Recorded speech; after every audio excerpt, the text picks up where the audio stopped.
What's up guys? Welcome back to the channel.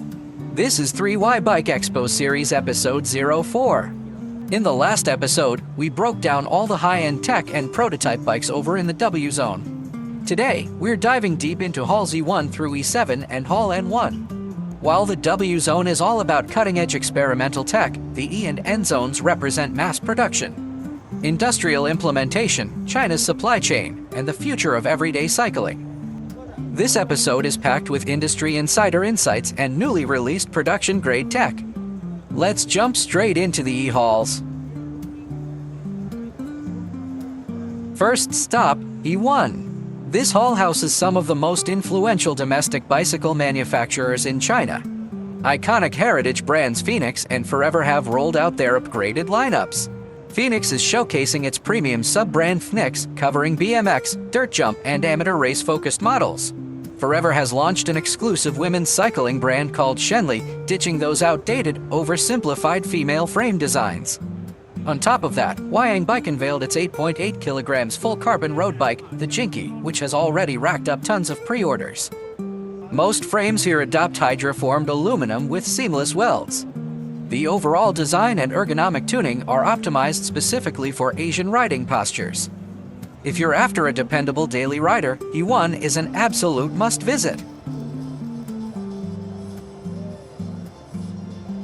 Next up, we're covering E2 and E3 together. These two halls are the industrial heart of the bicycle business. All the key component suppliers are gathered right here.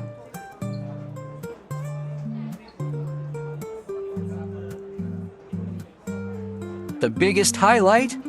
Component manufacturers have officially released China's first mass-produced mid to high-end wireless electronic group set, breaking the long-standing monopoly held by international brands.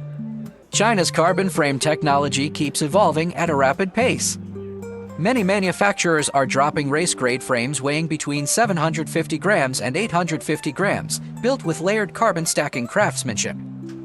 Some factories have even developed carbon basalt hybrid composite materials to boost shock absorption while keeping costs down. Additionally, Fiji's in-house brand Sprookits is displaying its self-developed track bikes, built for elite Asian cycling competitions. For industry buyers and bike mod enthusiasts, E2 and E3 are definitely worth an in-depth look.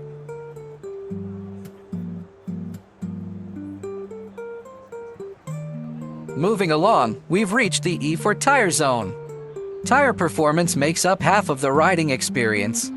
Global tire giant Michelin, alongside top Chinese rubber brands CSD and Kenda, have dropped new rubber compounds this year. The key material upgrade is a silicon-modified rubber formula, which boosts wet traction by 18% and cuts rolling resistance by 12%, paired with an aramid fiber puncture-proof structure. When it comes to precision accessories, full silicon nitride ceramic bearings have become the go-to upgrade. They can withstand high temperatures and last 3 times longer than standard bearings. These tiny parts massively improve ride smoothness and durability. On top of that, E4 is stacked with practical consumables and aftermarket gear. High-strength tire sealant, carbon rim protection tape, resin-based brake pads, and waterproof bearing grease. There are also dedicated wheel assembly tools and e-bike wiring inspection tools, tailor-made for professional mechanics and bike workshops.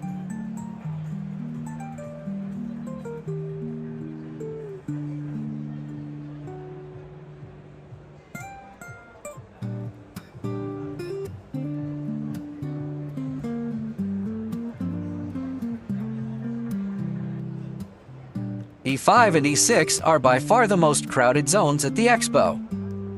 E-bikes are hands down the hottest trend in the cycling industry right now. Bafang, a world-leading motor supplier, has released its brand new M800 mid-drive motor, featuring higher torque density and smoother power delivery. Major e-bike brands Yadia and Aima have unveiled global-oriented modular e-bike platforms, supporting customized builds for different regional markets. Most urban e-bikes come equipped with high-density soft-pack lithium batteries, delivering a range of 80 to 120 kilometers. Smart connectivity, GPS anti-theft systems, and data monitoring have all become standard features. E-bike aesthetics have also gotten a massive glow-up, ditching that bulky, cheap-looking vibe entirely.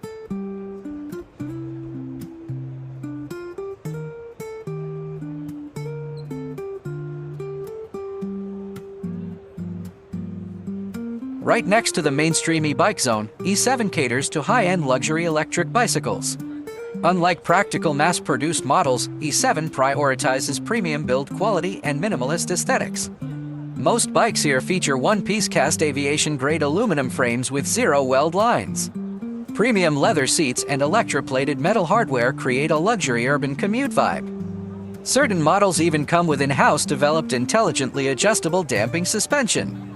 This zone is made for urban commuters chasing understated luxury and a high-end riding experience.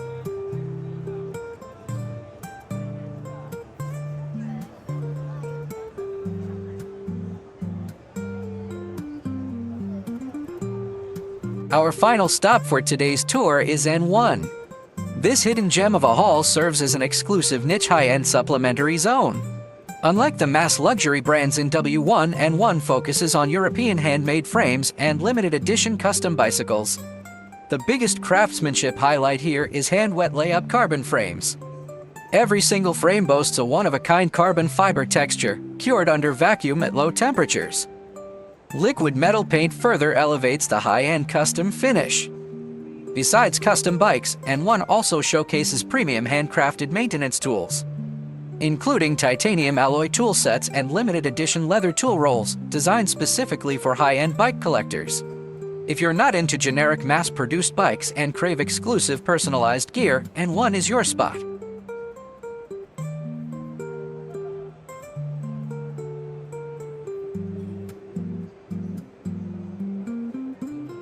Alright, that wraps up our in-depth breakdown of the E and N zones.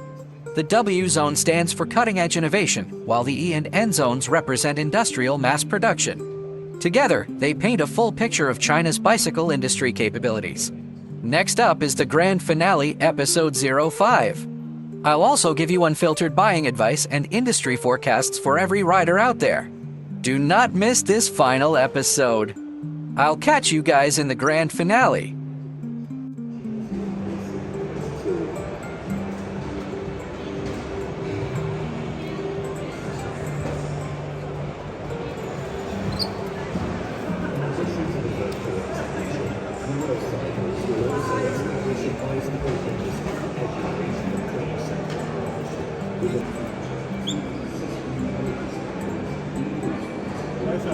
Thanks.